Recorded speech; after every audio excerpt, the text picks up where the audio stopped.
All right, guys, it is April 17th.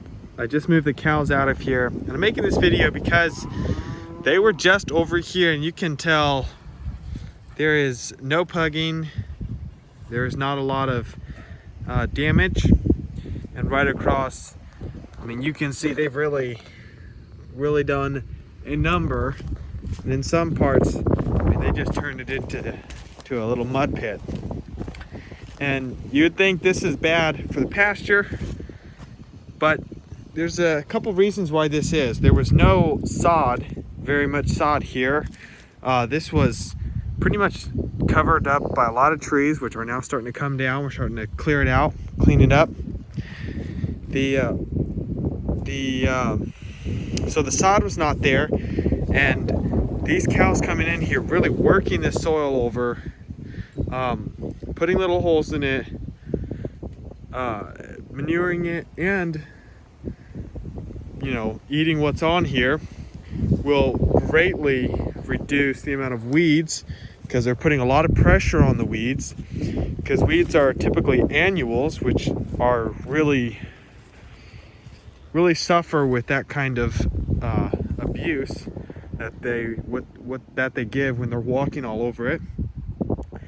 And in some spots there was just not enough sunlight. There's getting to be enough sunlight where you can start seeing that there's been grass growing up in here. So basically we're going to show here, this is it today, looking pretty bad, and then I'll show you in about probably 40 days or so from now, or I'll say what date it is when I videotape it then, and you'll see how this turns, what it turns into. All right, April 17th, I took a video showing you guys what it looked like when these cows just got in here. So of course this kind of looked bare I should say, but we're about to move the cows in. It's April 21st. I'm sorry, it's May 21st.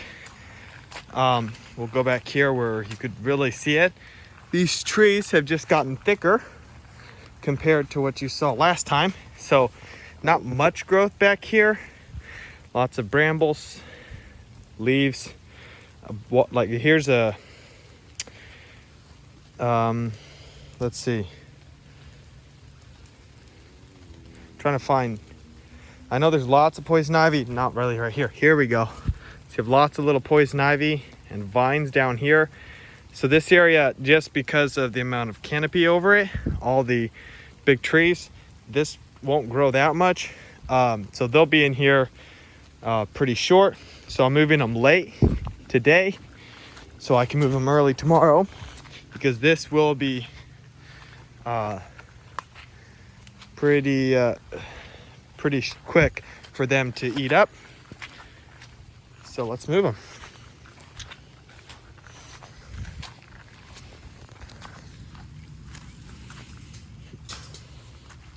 So we just had them in this side, which as you can see is actually done pretty well due to the amount of grass and everything, but get them over there. It's great to see when they first walk in, immediately put the head down and start eating. I like seeing that. We'll close them in here. But yeah, if you're skeptical about putting your cows on rotating them in grass, it's too much work. Well, let me tell you, it's worth it. Every minute. This grass is just beautiful.